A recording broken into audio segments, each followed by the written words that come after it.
computer. Okay. All right, we're recording. Sorry, those of you who are listening to the recording, you're joining us a little late. But we did a little bicycle exercise where we try to draw a bike, and we all noticed that, except for Mitch, who's an expert on drawing bikes, that we all missed components of the bike. And the point was that in youth ministry, sometimes we think we know it real well, but we always got to revisit the basics and look at it so we're not missing major components. And now we're just getting into the website and showing you what's on there. Okay, so this next tab is, I got to go back to sharing my screen here. Stop me if you guys have any questions along the way. Okay, there we go. So this next tab here is going to take you to this page here, which has a few links on it. But the one that I want to really direct your attention to is this one called Youth Minister Resource. And this is where I've been trying to do a lot of work. And I don't even want to title it New to Youth Ministry, but I thought it was a good title for now. But I put together a small guide that I think are some steps you can take to ensure that you're putting the whole bike together. You know what I mean? So, and they're very basic, but step one is to create a vision and mission for what you're doing. So if someone said to you, what's youth ministry at St. Ed's? The tendency would be, well, we meet on Sunday nights, we do this, we do that, and all of a sudden you start telling them what we do. But we're not talking about like why we do what we do. Like, what is it? What is, and I wonder too, if we ask the question, what is youth ministry, would we all have the same answers? And I think you can see from our mission statement, what we think should be the large part of what we do with youth ministry would be what? What am I trying to create? An encounter with Christ. So you'll see in the mock schedules I have that I'm very intentional about making sure that along the schedule, there's moments for our young people to decision points where they can make decisions. They can come face to face with Christ. So for some youth ministries, that doesn't happen all the way to ICYC, but I think you should build those in till you get there. So many of the evaluations from ICYC say, I've been going to youth group all year long, and it's all right. But when I went to ICYC, like the light bulbs went on. And I think you can create some of those before ICYC. So, but the vision, what is youth ministry? The next important question of the vision would be, is that answer shared by your pastor? Does he think the same thing? Are you guys on the same page? And then what do you do to communicate that to your parish and parents? So when things are flying out, like, we're going to do this, we're going to do that, we're going to do this, and the parents are like, whoa, like, I don't know, that's a lot. But they don't quite have the picture of the vision of why we're doing this or why they should have their kid apart. Like, why should I, as a father who goes to mass every week with my kids, we're a good Catholic family, my kids go to Bishop Kelly High School, Joanna, why should I add another thing in my schedule? Aren't they getting it enough here? Why should they be part? You don't have to answer. Why should they be part of youth ministry at the parish? Because build community. And I think we should have something compelling to offer them, so they go, oh, so they say to their spouse, you know what? I know Johnny's going to drag his feet, but like, he needs to be part of our youth program at church. And then another piece we'll talk later would be, your youth ministry shouldn't be only youth ministry, but it should really hit the family. And that's where your win's going to be. Otherwise, you're just going to create like a para-church type experience where there's great things going on over here while church is going on over here. So anyway, you can read that. And two, I'm open to input on all these, but my hope is to take step one, step two, step three, and you can click on it and then get to a whole nother page where there's more details on how to help you develop these pieces. But right now, I think there are important questions for you to ask. Step two is to build a team. My favorite word right now is leverage. And you can either work extremely hard and burn out, or you can work extremely smart and win a lot of souls for Christ and get a lot of people involved in doing that too. And again, that's another big win for your parish when you invite people into that. And so when I was young and I was youth minister, I was a do-it-aller. And I had what I saw, a team of young whippersnappers on my core team, and we were after it, but we are so disorganized. My team flaked on me all the time. They didn't come through. They were full of passion, but low on follow through.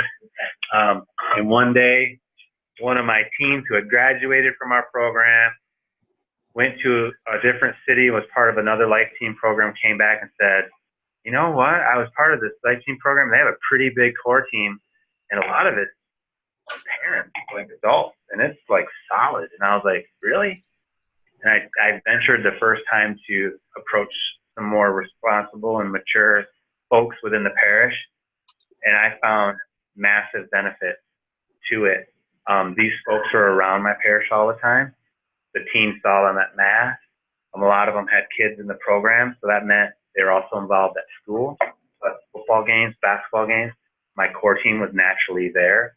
If it was a pool party Friday night and my core team was there with another set of parents from the parish, I had this built-in mouthpiece for how great our youth program was going and why those parents should have their kids come. I had mature, contributing adults who were able to say to father, hey, this is really good, or hey, we need to support the youth ministry or the youth minister in this way. A team can go have benefits beyond just the execution of youth groups. But when you start talking about youth ministry, we'll talk about this later too, safe environment, you're going to have 1 for 7 anyway. And that's a pretty good ratio in terms of a team that you should consider to have with you. But this team, you can leverage off this team to do the ministry work week to week, and you can stand back from the 1,000-foot view and orchestrate this beautiful thing. And just a few other notes I would say. There's a lot of programs out there, and we'll get to programs. Personally, I think, like, if Margot, you're one of my core team, and you can get up there and share about it's the Nights on Our Lady, and you can get up and share the church's teaching on Our Lady, but then can share your personal experience. And then it's you who the teens see after when you're having snacks. It's you who the teens see while they're waiting to get picked up. It's you who they see at Mass, maybe in the confessional line or hanging out or wherever, is way different than popping in someone on a video who's maybe an excellent presenter, but that relational piece is not the same. Not that you can't use video and stuff, but I think your core team needs to, just be transparent in your relationship. You have a core team that's pursuing the Lord and put it on display. So I'm going to move on to step 3. And step 3 could almost be interchanged with step 2, because if I'm talking, like Lisa, if I'm talking to you about joining my core team, you're like, well, what does it entail? I'm like, well, I don't know. I'm not step 3 yet. Step 2 is build a team. So you're going to want to kind of do this. So you have a plan. And I think to plan out the year is really smart. I think it's really smart not to fly by the seat of your pants. I highly recommend use a program. And again, the word leverage off the work people have already done so you can spend time developing your leaders, spending time with teams. The parishes are going to pull you into all other pieces of the parish. You're going to be asked to, like Maddie, you're asked to come be part of the evangelization retreat. So there's all these extra pieces you're going to be stretched to. If you have to be sitting there figuring out, what are we going to do next week? Or what are we doing next month? Or what's the icebreaker? What are small group questions? Or I don't know, whatever. So, or what are we going to do for a retreat? Or all these things. And so when it comes to strategy, this too is being built out. I picked some core pieces that I thought were really important. Yeah. There you go, your teaser. Oh yeah, I have it. I had a lock set on it. For some of your pastors, I think I can mute her. For some of your pastors, this choose curriculum is going to be very important. And on here, again, I'm not telling you what program to use, but I'm going to mute her again. Debbie, I muted you because I hear some noise. So if you got to get back on, let me know. Oh, and my battery's going down. I'm going to make it over there. I got to move over. So what I did on here, you can read it. It's the USCCB, the bishops of the United States. They do have a I'm barely making this. All right. I'm gonna take this microphone. They do have a framework, and you can click on here and you can go to it. It's linked up there and you can look at it. And again, if you're trying to make up the program yourself, I think a lot of people who are flying by the seat of their pants, and they're probably not even aware of what a high school student should learn through their high school years in youth ministry. So they're like, oh, let's talk about this, let's talk about that, let's talk about it. And it's like, we're being asked to do something by our bishops. But if you use a program, I would say like Life Team, Y Disciples, something like that, they've already done that work. They built their programs in unison with the framework. So you don't have to worry about that. So it's another spot, again, to pull out my favorite word, is leverage off the work that's already been done. And if your priest has questions, you can say we're using Life Team, and they are in, they follow the framework. Now, if he goes to the conformity list, he's not going to find Life Team, Y Disciple, Chosen, all the stuff on there, Decision Point, because they're not textbooks used in classrooms, and that's what the list is used for, the actual conformity list. But the framework of doctrinal elements are found within these programs, and they're ministry-based programs, so they're not going to show up on that list. Now, couple things. If you look at this part here, this is one reason why I bring this up. Try to bring this up.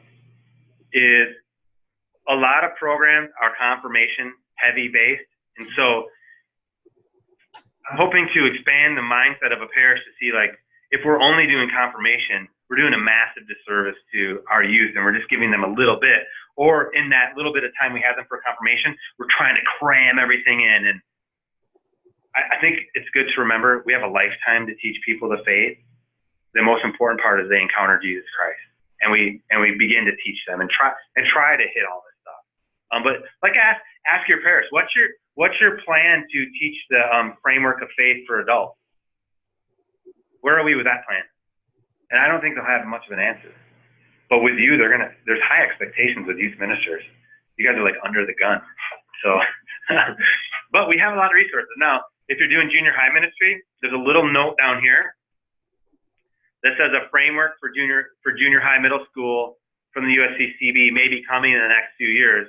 Life Team has tried to anticipate this by proposing a framework that their EDGE program uses. So if you're using a program like EDGE for junior high, it's gonna follow probably something similar when it does come out from the USCCB. That it'll already be there. In fact, Life Team would like to propose it to the bishops as a draft. Like use this. And again, leverage off the work we've done. And when I say the framework's really the catechism of the Catholic Church. That's what it all comes from. Okay, so enough on that. Any questions on that before I move to the next thing? Oh, Debbie, I got to unmute you. Okay, you're back. I'm back, sorry. Any questions from anybody? So let's go to this framework. Now, before I show you this, I know some of you are like brand new, so this is a step-by-step process. This doesn't all happen at once. But what I did was, and I tried to color code it so you could see where you want to start, what you want to work on next, and then move through. So you can see there's a lot involved in youth ministry. And oftentimes, a parish is, you can see my cursor, a lot of parishes are spending a lot of time right here on confirmation. Or direct ministry, which would be like youth group night. That's just great.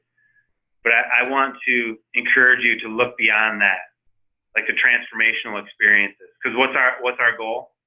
Is that they encounter Jesus Christ. So mission trips, ICYC, parish youth retreats. I personally think you all should do your own retreat as a parish. Like take care of your own. ICYC is great. Going off to Steubenville is great. But like a mission trip with your group, or a retreat that you do with your group, and you just take care of your own and build relationships intimacy is a pathway to encounter. Outreach events are things that help you as a youth minister remember you've got this crew of kids in front of you. It gets you on the ladder to look beyond out at the parish and say, who's not coming? Who should be here that's not here? And then your parish, by definition, isn't the church that sits at that address, but it's a geographical area. So like who in our area is not churched? Who doesn't know Jesus Christ? Who at the schools, you know? So it helped. The outreach would be, for an example, something that I would have used, and you'll see in my schedule, it comes along every so often. There's doorways for new people to come in. And I would have been talking with my youth leadership team saying, guys, what do we need to do to make it easy and attractive to invite your friends to come be with us? And then if they had these ideas, like one time they had this idea I'm trying to remember. But what I did with their idea was I said, all right, invite me to what you're talking about. And if they're like, well, I was going to be this kind of, and I'm like, no, that's not going to work.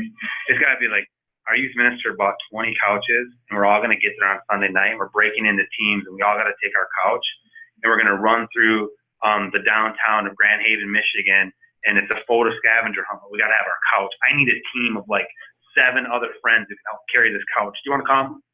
Like stuff like that, you know, that they can invite. So it's not this. I would even say like it's probably hard for your teams to invite. As awesome as ICYC is, if you said invite your friend to it, well, what is it? Oh, there's a lot of music. We have great speakers. Oh, and then adoration is really awesome, man. People are like crying and all this stuff, and people are gonna be like, "Do you do anything else?" No, like I don't want to go to that. But if you build all year long, and then you go to that, that's different. So that's outreach. Adult investment is, again, I put that in the beginning because that's a major. Developing a team that can help you is so key. I can't express it enough. And I can help you outside of this meeting in finding ways to recruit people. Over here, we got team leadership. One key thing we're initiating at the diocese is a way for you to identify specific leaders in your youth group, and for us to give them, like at camp, to give them training on how to be an evangelizing force within your youth group. And it doesn't take 20 or 30. It takes 5 or 7, or if you have more, that's great. But we did our camp this summer, and I worked with one of the focus leaders to develop a focus level training for high school students, so that when you come back with these 5 to 7 students, you're going to coach them. They're going to be intentional as a junior or a senior, reaching out to a freshman or a sophomore and doing mentorship, discipleship with them. So it could be as easy as, like Margo, if you were one of the leaders and Maddie was a freshman in your group, and you're like, hey, Maddie, and you go to the same school, why don't we grab lunch this week sometime and sit together? You just build friendship. And then through friendship, it might be, hey, Margo might be like, hey, I'm gathering a couple other girls, and we're going to just start doing like a study on what it means to be a daughter of God. You want to join us? And so all of a sudden, this little intimate ministry starts taking place within the context of your youth group. But that there begins to strengthen your base and get your kids strong together, committed, on fire, outward thinking. So then as the new people show up, they're meeting a particular kind of people that are there, which are going to be people who are going to be real heart lovers for other people. You know what I mean? Right now, our youth overall don't think like that when they come to youth group. They're receivers, or they don't really know why they're there. You know what I mean? So, but you have some people with purpose, and that's going to show up in a minute here too.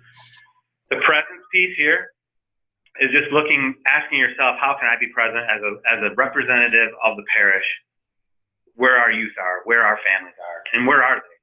Where would you say they are?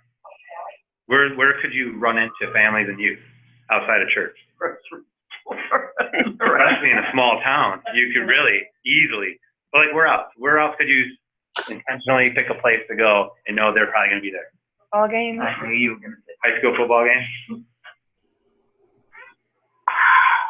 probably, all of our kids go to the same high school as far as Catholic schools. Not like we have to go to a lot of them. BK's our one and only. yeah. Well, you also have kids that go to Boise, Right. these different places too. So then it's like, okay, how do I? But that's where again, where a core team, a parent, would come in handy because you may be like, how am I going to go to Boise high football game, BK football game? I got kids at Bora, all this stuff. But you're like, oh, Dave and Susie have a kid who's from there. They'll be at this football game. So then you're teaching your core team these same techniques, so they can be available too. And then parish involvement, I would say the thing you're going to get asked by your parish is, hey, we want to get the youth involved at our event. Can we have them set up chairs? It's like, no, let's have them like be meaningfully involved. Are we having a mass? Let's have them do the readings. Let's have them usher. Let's have them do this. And try to raise the bar for how the parish what the parish thinks about youth involvement. Does that make sense? The last one, I have this in here for your pastor, is I would ask my pastor, come and be present as much as possible. Even if you come in the door for 5 minutes, shake hands, say hello, and walk back out. Affirm the youth ministry program in front of the parish. If you know things about what we're doing, talk about them. That's going to go a long way. If we know things that are going on with some of the teams, this or that. Let's say one of the teams is advancing in the playoffs or in the state championship. We have anybody here who's on the football team? Why don't you guys stand up? I'm going to give you a blessing before next week's game. Just whatever they can do to showcase the youth in front of the parish. And then I would say too, and I don't know how you say this to your pastor, I'd probably have to say it, but like, have your youth ministers back in front of your parish. Like, go to bat for them. Be their cheerleader. That makes a big difference. Okay. Any questions on that?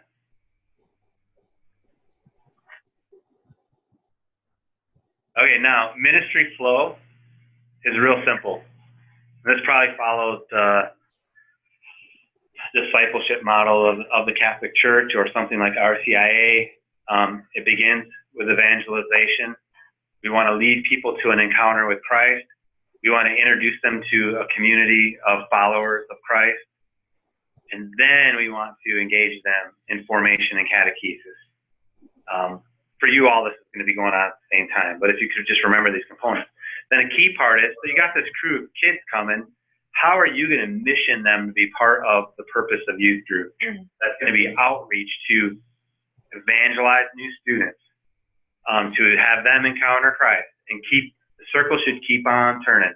That's why when I built this calendar, this a possible yearly calendar, you're going to see that I have identified three major things here. Social outreach, which would be those doorways for kids to come into your program. Catechetical, because we do need to teach the faith. So these nights are going to be heavy. They're going to be catechetically based. Not that they won't be fun or have encounter mixed in them. But then some of them, the goal is really encounter. And I'll show you some examples. So up here, step 1 would be to lay out your calendar. And so what I did, again, if you have a program to use, it allows you to do this. The program I used was Life Team. And I was able to go through at first and just identify the type of night I wanted it to be. And Life Team does it already. They give you like 4, educational, issue, social, math, whatever. Blah, blah, blah, blah, blah. With other programs, you might have to create some of those elements. And again, I would ask you then to, again, ask yourself, like, how much of that work do you want to do yourself? Or is it worth to buy a program and have it? And this will help you too, pitch it to Father to say, you know what, Father, you can have me in my office trying to reach the depth of my creativity. And honestly, as good as you might be, I bet you could come up with like 3 or 4 killer nights for the whole year. But if you leverage off of Life Team or something like that, you could get a killer night every week that they've already done. Or if you don't like it, you can pick another one, or you can say, this is good, but let's do this with it. You're just so much further down the road than trying to figure it out yourself. Okay, so what I did here is I went down the line, and you can see it goes kickoff, education, social, and then it goes issue night, and then boom, boom, boom, boom, and it just keeps following. But then I know, like, I got this thing called Halloween coming up. I should probably do something with that because maybe it falls on your night. Maybe we're going to do something about saints instead. In the fall, I always wanted to do a fall retreat. And what color is that? It's yellow because we've been with the youth for 8 weeks now. It's time to let them encounter Jesus. And maybe they have already when we got there. We're going to be real intentional on the retreat where it's going to have decision moments for them. And then we go back into our routine. And then not too far down the road, you see, so now we've had a kickoff, a social, another outreach. So we should have new people coming in. And if those new people didn't come on retreat with us, not too far down the road is this thing called XLT, which is a night of adoration, worship, a speaker coming in.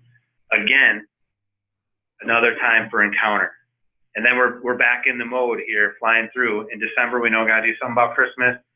January, maybe it's break time, or maybe it's on the return from break. It's good to do something social versus just jumping in back into catechesis, but give them something to want to come back to. And again, not too far down the road will be another encounter spot. And as you go on, you see the method. So then what I do is step 2 at the top here is add the specifics. What are the actual nights? And honestly, you guys, besides the outreach nights, which I talk to my youth leadership team, like, what do you guys think we should do? And then I had the adults say they want to do this. We got to help them pull it off. Because one time they had this idea to do the smash off. And it was like anybody could bring anything into the youth night and smash it, and whoever had the best smash won the contest. And so I went and recruited 3 of my craziest teens that were ever in my youth ministry program to come be judges. They were older now, to come be judges. But I told the adults, I go, let's take some things into consideration. They're going to bring liquid. They're going to bring food. They're going to bring a lot of stuff that's messy. It's winter outside, so we can't do it outside. And our parish hall is carpeted. One of my core team guys said, that's all right. We'll get painter tarp. We'll tarp the whole room, and we'll seal it. And I'm like, do you think we can do it? And they're like, yeah. So pastor comes in, Father Bill comes in. He goes, just tell me it's all going to work out. But it's one example where the kids have a great idea, but they can't pull it off. They can't pull it off. They need the adults to rally around the idea. So I told the adults, we got to rally around. And they got excited, and they invited people. And then at the end, I just gave a little message about how Jesus put the ultimate smash on sin and death at the cross. And then we invited people to come back. So who won? Oh, yeah. Actually, the kid who won smashed a head of salad, and I couldn't believe how big it exploded. What? And then he had you're timed how much time he had, and he had salad bowls and croutons and everything ready. And he went and he scooped it all up and he served it to the judges after he smashed it all out onto the ground. Who was it? Andrew Novak. Oh, God. But the point is here, besides those kinds of nights, I literally took the program I was using and I just went, whoop, whoop, I just put them in there. I didn't try to outthink it. I'm like, they've already done the work and I got to hit these topics anyway. So let's just throw them in there. So maybe the whole semester was on Our Lady, maybe it was on sacraments, maybe it was on vocation. I didn't care because if I followed the program for 4 years, it was going to hit all the framework topics. I didn't have to worry about it. I just did it. So, and then the third step is if you have a team in place, you can take them and say, team number 1, you're on kickoff night. I'm going to help coach you and support you on it, but you're the key primary people to put it on. And then over here, way to the right, you see they can call upon the youth leadership team to help them on that. I would caution you not to make your youth leadership team just a youth group put on group, but really mission them into evangelization through the other method I talked to you about, but then utilize them for stuff. And then take your team, and I literally took my team. So if you got 4 teams you can use, that might be 2 adults on each team, might be 3 or 4 adults on each team. I just literally went team 1, team 2, team 3. I didn't go, team 2 is not really good on that topic. I was like, they got to learn. They'll study the topic themselves. They'll put it on. The resource should give them enough information to do it. So I just went boom, boom, boom, boom, and I just flowed the whole way down on that too. Okay, just a practicalities question because you use Life Team and I'm using that. So with the education issue, like that. Are the Life Night series set up that way, or did you kind of pick, because they have like a Life Night series of like 4 nights in a row to be on a topic. So, and some of them might just all be education and not like an issue. Like it might just be all on the sacraments. Would you just plug in a Life Night series, or would you just? I would take the education ones and put them into education spots, and then look for what other resources Life Team's giving you on issues, and put those in there. And then if you don't have them, that's where then you would fill the gap. But again, You'd follow the series, right? yeah, but I wouldn't. You would like break it up kind of to fit in and. Oh yeah, because you can see on that schedule there would be an education night here, and then there's 2 nights where we're not doing an education night, then 2 more. But your issue night is an education night. So what does the church have to say about, LBGT, same-sex attraction, would be an issue night, but it's also a catechetical. It is an educational night, but it's hitting like an issue we're facing. So like when the whole like Caitlyn Jenner thing came out, you might say, you know what, guys, we probably should talk about that. Like our issue night in November, maybe we need to switch it to that. Oftentimes a resource program like Life Team would probably put something up and say, here's something for that we created just for this. So I remember when 9/11 hit, they quickly made a Life Night for 9/11. So we could talk about when good things happen to bad people, or when good people do evil things, you know? So they had the right lens to look through the situation. This exact calendar is up, so if I click Yeah. this, okay, Yeah. great. All right, any other questions on this before I move on?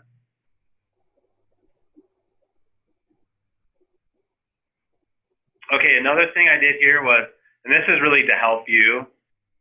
So if your parish is wondering like, no, we don't do stuff during the summer. Why are you out and about doing all these things? I put something on here. You could say, well, I was on the Diocesan website. I just wonder all the work you've done relationship-wise. Just think about any relationship you have.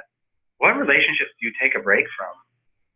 So it was great, Lisa, meeting you. It's been really good hanging out with you all year long. But for the summer, I'm going to check out from our relationship, and I'll see you in the fall. I think you have to have some sort of plan to be in relational ministry over summer. It's a good time to do guy small group, girl small groups. It's a good time to do social stuff. It's a good time to plan a mission trip. On and on and on. All right, so going back to this here, I put on here too something about confirmation, because that's going to be real important for you guys. The first thing on the confirmation page shows you the guidelines, which I would encourage you all to read through.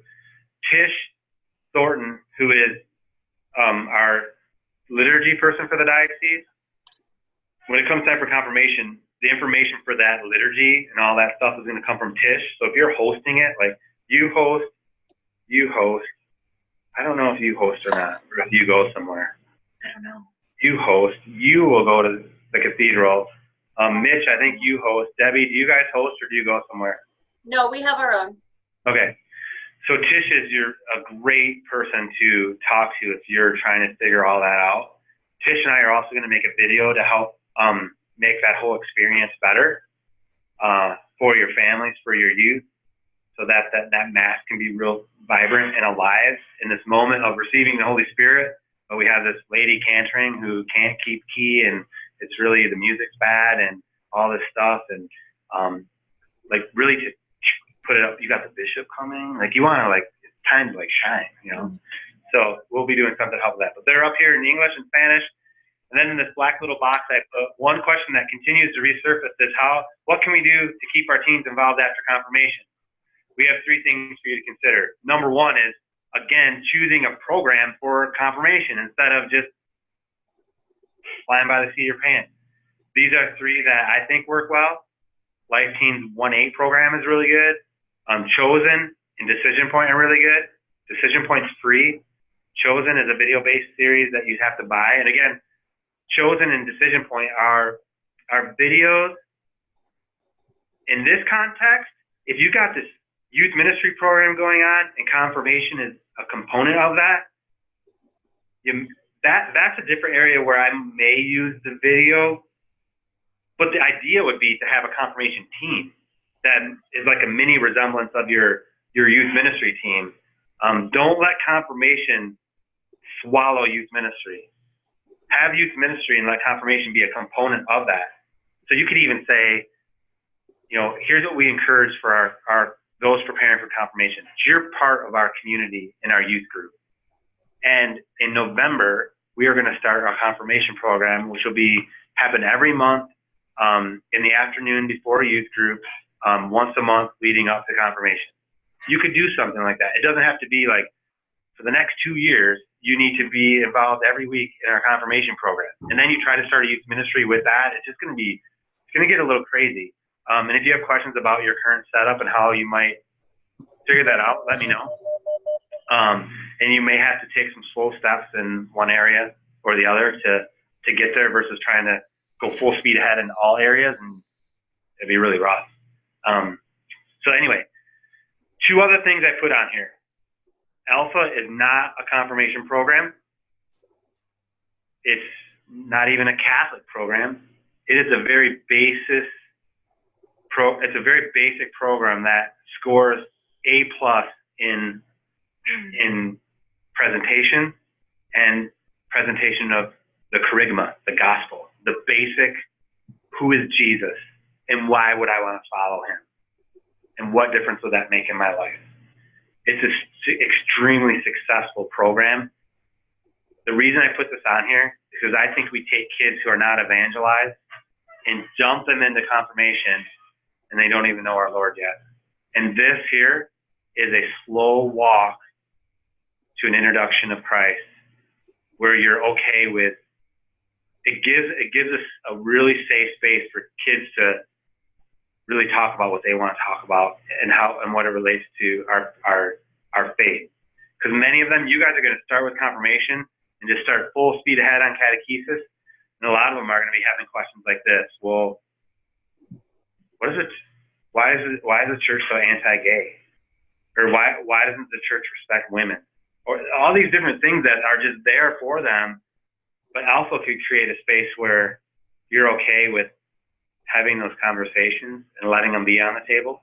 So if someone says something that you know is like, your instinct's gonna be, well, the church teaches. It's more about, well, Martha, what do you think about that topic? You just let this conversation happen, so they feel like, okay, I'm being heard, I'm being listened to, and then you take these steps. You let Alpha unfold this stuff, and you just trust the Holy Spirit, and you eventually get there. But it's almost like you gotta zip your mouth and let them process it. One cool thing I thought was, instead of asking questions like, who was Jesus, they're going to say, why was Jesus so important? Or why was he so famous? That's a totally different kind of question. They're really good at that. So a kid could say, well, because, and then he's not necessarily having to divulge the personal, like, what they think about Jesus personally, but like, why is he so famous? Because I mean, all kinds of stuff comes up. Anyway. So is that a program, Alpha? It is. You can go on Alpha USA, and there's even Alpha Catholic. There's a lot of priests in there. For some people who are like, well, it's not Catholic, I'll just give you this. Father Mike Schmitz uses it on his campus and uses it in conjunction with what he's doing with Catholic Campus Ministry, and he says it's awesome. Father John Ricardo uses it. The priest who does retreats for the Holy Father is on the videos talking about stuff. There's a lot of Catholic input on it. How do I find it? AlphaUSA.org. So you may want to consider something like that as a preload to confirmation. Then the last one is post-confirmation consideration is our retainment strategy, and that's building some leaders within your youth program. So what I'm telling you is, you have you as the leader, right, up here. You can't do it all. So you have this adult core team that helps you do more. But if you can then instill another layer of youth leaders who can help you as well, is another layer to reach your youth on a personal relationship. So think of this: if you went over to the high school and visited, how deep can you get in the high school in terms of connecting with people? You're probably going to hit the lunchroom, and that's the school. If it's a public school, that's probably as far as you're going to get. Your core team probably can't go, because your connection to the local church will probably let you in the door. But who is in that school who can get to every nook and cranny of the school and build relationships? Your students. Your students can. So if we teach them, we were down in California, and I asked the youth ministers who were with me, how many of your students are actively discipling another student? And they're like, not really. I said, how many of you are actively doing that with somebody besides your youth? They're like, not really. I said, maybe the youth aren't doing it because we don't do it, and we don't know. We aren't teaching them because we don't know how to do it. So that's the whole strategy of camp, is really teaching how to do discipleship. Question. Do you recommend doing that discipleship, like if I did it during the year, which I'm looking at doing, do you recommend doing that with each student, or like get a group of students and have like a small group type setting to disciple them in? Like, do you get what I'm asking? Yeah, I think you're gonna quickly, a lot of you are new to your groups, you're gonna be able, well, all of you here are new to your groups, you're gonna quickly be able to identify leaders, and where they are in the scale of being catechized. It's okay. I think you could say, Joanna, like, you have some serious skills, and I see that you have a passion for friendships and all these things, and that you love our Lord. Would you be open to come into camp with us and learn some strategies about how you might be more skilled and be more effective in reaching your friends for Christ? Yeah, I'd love to go. You know, and Maddie's been involved with Focus on campus. So have you, Margot, right, too? Were they there? Oh, they came after you. So Maddie's going to start with her youth night, but then her fiance also was involved with Focus. So they're going to start a couple small groups of girls and guys and begin to do discipleship development among those students there. So then you're not. Anyway, I wouldn't need to get into a bunch of that. But anyway, so I think the important thing is to find a retainment strategy. And I think the doorway is to invite them into the mission of the church. Because if we just keep inviting them back to youth group or this or that, but there's not a lot of purpose for them, and it smells the same as what they already went through to get where they are, I think we'll have to be more successful if we can purpose them as leaders and set them loose, and they have the time and passion to do it. So anyway, any questions? Okay, this we're getting near the end here. This part here, incorporation of Circle of Grace. If you don't know what Circle of Grace is, it's tied in with our safe environment, child protection thing. And Circle of Grace actually has a curriculum, and the diocese asks that you do some night with Circle of Grace throughout your year, so that your students are hearing important information about their sexuality, about safety, the proper view of that through the lens of the church and how God views it, the healthy view of that. I always struggled with, like, well, okay, so I just did this whole schedule. Now how do I fit that in? And then I looked at some of their curriculum. I was like, like what we're doing is like superior to this setup. I was a little like, I didn't know how to quite do it. So I talked with Veronica, and if you look at what Circle of Grace you're supposed to be doing at your grade levels or in high school or junior high, and you look at what's with Circle of Grace, and you look within, again, if you have that program, you can do this and look and see what's there. You can go, oh, and then those might satisfy the requirements of that. So you don't have to flip the whole thing and create something like the youth going, that night was different. Why did we do that? Instead, it can just be seamless and flow through your year. And they're topics you should be hitting anyway. You know? Okay. So step 3 is get connected, and that's get on our mailing list, get on our diocesan, like our Facebook page, so you're getting that stuff. There's also something called the Diocese of Boise Youth and Young Adult Co-op that someone made before I got here, but we're all on there, and everyone's talking on there. That's a good place to be connected. Get connected with your deaneries, and talk to other youth ministers. And what else do I have on here? And then as far as our office, Kathy, what would you say in terms of best ways to connect with our office? Email? Email. I think email. I have business cards here. I don't know if I have my cell phone number on the business card, but Chris does. So it's like best if you want to talk to him right away. You can text him. He'll call you back. His phone is forwarded to mine, so I always answer the phone. So if you think you're calling him, you're actually going to get me. And so, so either way, you know, you can call us, email us, text us.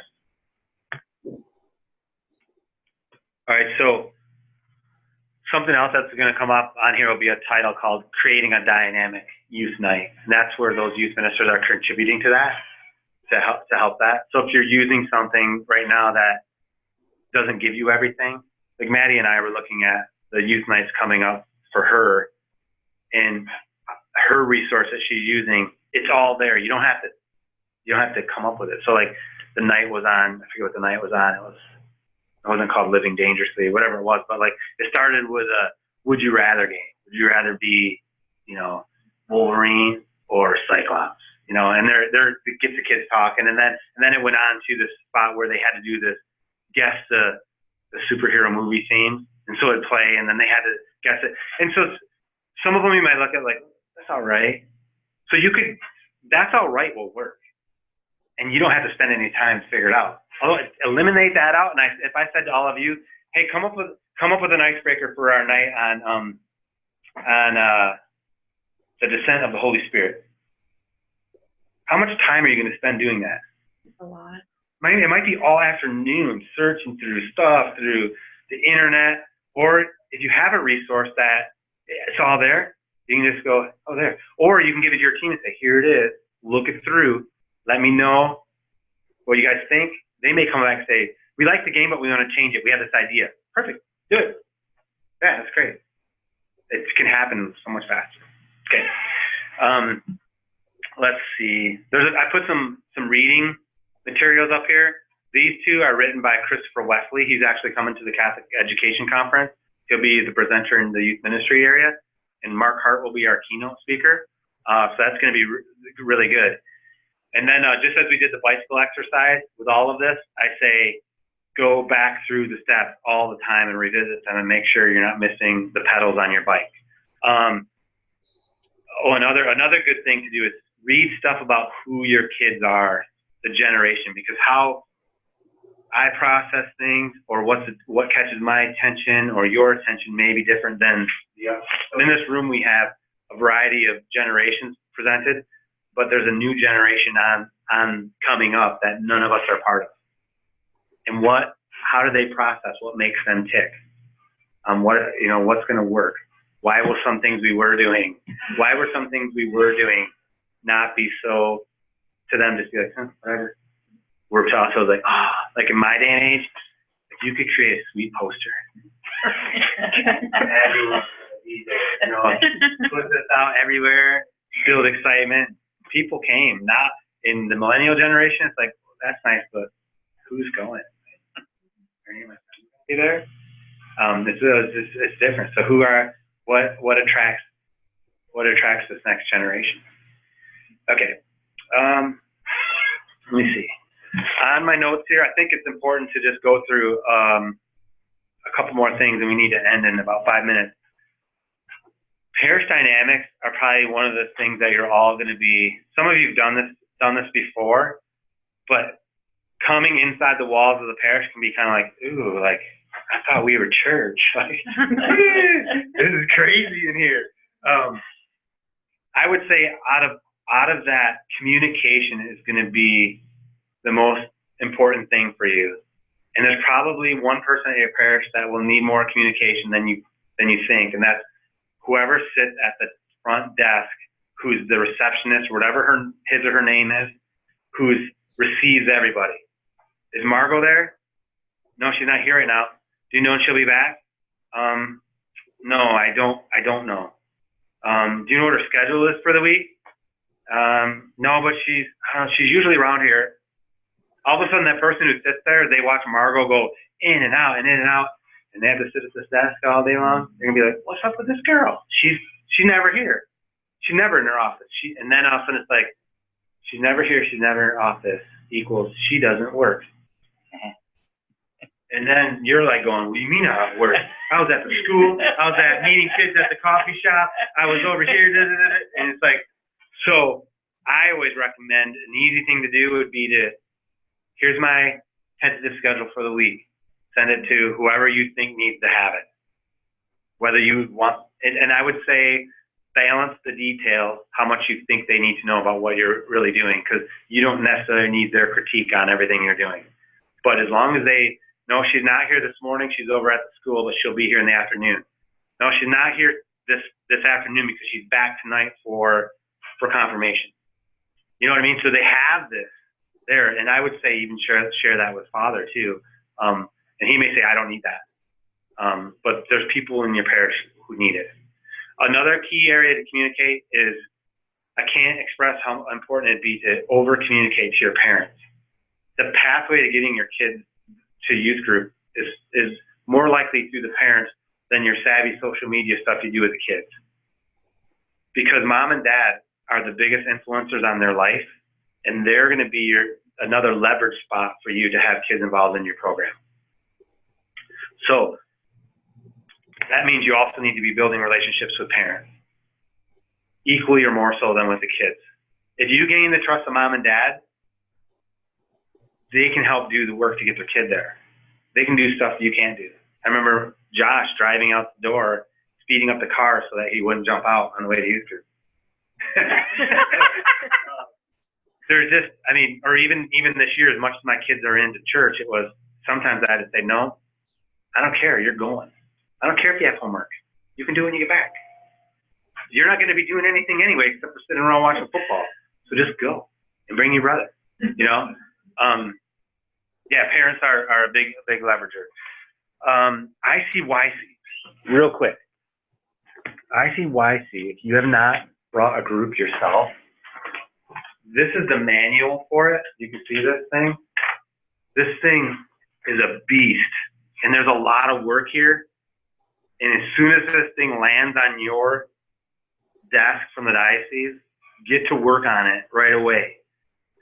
Because at the end of the day, if you are not signed up on time for Life Team or for ICYC, you don't get to come. There won't be, oh, I'm sorry, I was running late and I forgot. Once registration closes, 1,000 things go into motion that at that point we've chosen not to undo because it's too much work. And so on the back here will be dates to remember, and a bunch of people you can contact for help. So I would say the most important things for you are going to be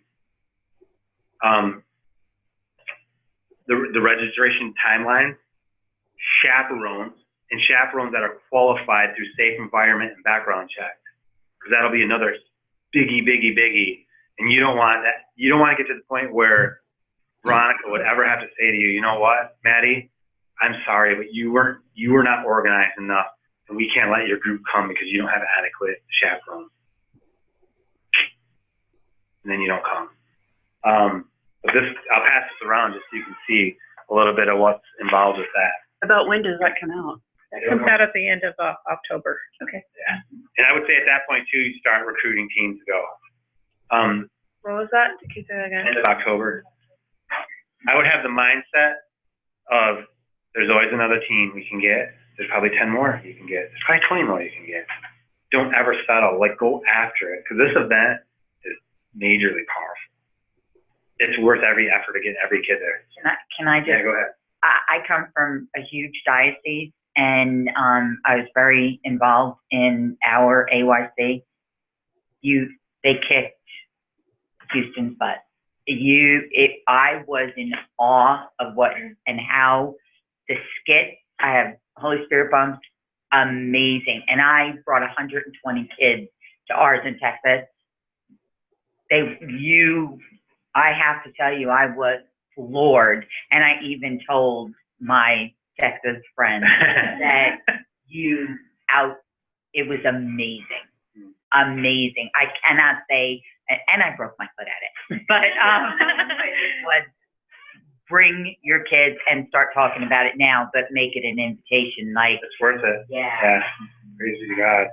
So another important event for you personally would be the Catholic Educator event. We used to do separate youth ministry training, but with the Catholic Educator Conference and Bishop's desire to pull us together and be there and be at it, we decided what we would do is put our youth ministry keynotes within the workshop schedule. So I'll talk more about that through some videos I send out, but you'll want to go to that for sure. We're going to really have October 5th through the 7th, right at Bishop Kelly. It's like $40 or something. The Young Adult Conference, some of you are young adults. Good for you to go there and get refreshed. We got Matt Brad coming in, Father Dave Pabanta, but also all of you are working with youth who then you have graduating youth who are in that young adult spot.